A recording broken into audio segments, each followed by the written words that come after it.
भारतीय जनता पार्टीने शिरोळ तालुक्यात जोरदार मोर्चे बांधणी सुरू केली आहे. त्या अनुषंगानं कुरुंदवाड येथील युवा नेते अरुण नाईक यांची भारतीय जनता पार्टी कुरुंदवाड शहराध्यक्षपदी निवड करण्यात आली. अधिक माहिती देताना भाजपचे नेते विजय भोजे म्हणाले, भारतीय जनता पक्षाने गेल्या 10 वर्षात देशातील सर्वसामान्य जनतेकरता अनेक योजना कार्यान्वित करून त्याचा लाभ मिळवून दिला आहे.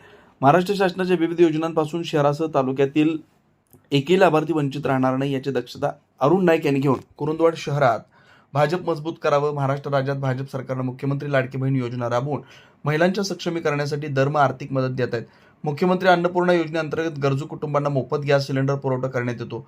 नमो शेतकरी महासन्मान निधीमधून शेतकऱ्यांना केंद्र आणि राज्य सरकारकडून प्रतिवर्षी 12,000 आर्थिक मदत दिली जाते. शेतकऱ्यांच्या मालाला योग्य भाव मिळवून देण्यासाठी भावांतर योजना प्रस्तावित आहे. महात्मा ज्योतिराव फुले जनआरोग्य योजनेअंतर्गत राज्यभरातील सर्व कुटुंबासाठी आरोग्य विमा कव्हर दिला जातोय. दिव्यांग कल्याण विभाग योजनेच्या वतीनं दिव्यांग विद्यार्थ्यांच्या शिष्यवृत्तीत वाढ आणि शिक्षण, रोजगार, आरोग्य सेवा देण्यात येते. त्याचबरोबर धर्मवीर आनंद दिघे रिक्षा चालक कल्याण योजनेअंतर्गत रिक्षा टॅक्सी चालकांसाठी सानुग्रह अनुदान, मेरा परिवार, भाजप परिवार, संघटनात्मक विस्तार आणि जनजागृती मोहीम यासह राज्यातील प्रत्येक कुटुंबाला मोफत रेशन धान्य, दवाखाना मोफत सुविधा करण्यात आलेल्या आहेत.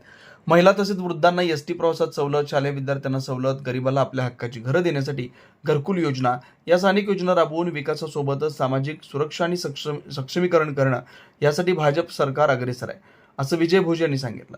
शिरोळ तालुका कुरुंदवाड मंडलचे अध्यक्ष रमेश चव्हाण बोलताना म्हणाले, अरुण नाईक यांची भारतीय जनता पार्टी कुरुंदवाड शहराध्यक्ष म्हणून आपली निवड जाहीर करून त्यांना निवडीचं पत्र देण्यात आलं. गेल्या अनेक वर्षापासून भाजप पक्षाच्या विचारधारेला स्मरून केलेल्या कामामुळे अरुण नाईक यांची निवड झाली.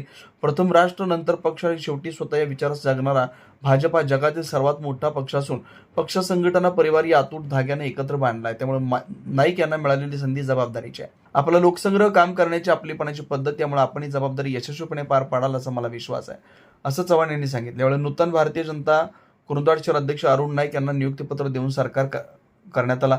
यावेळी भारतीय जनता पार्टीचे नेते, जिल्हा उपाध्यक्ष, माजी जिल्हा परिषद सदस्य विजय भोजे, जिल्हा सरचिटणीस सतीश पंडित, कुरुंदवाड मंडल शिरोळ तालुका अध्यक्ष रमेश चव्हाण, जिल्हा कार्यकारिणी सदस्य सुरेश कराळे, युवा मोर्चा जिल्हा उपाध्यक्ष प्रवीण बनसोडे, ओबीसी जिल्हाध्यक्ष पोपट पुजारी, भाजप कोल्हापूर किसान मोर्चा उपाध्यक्ष राजगोंड पाटील, ॲडव्होकेट जोशी सर, त्याचबरोबर कुरुंदवाड मंडल मधील सर्व बूथ प्रमुख, शक्ती केंद्र प्रमुख उपस्थित होते. मराठी एस न्यूज साठी कुरुंदवाडहून संदीप आडसोळ.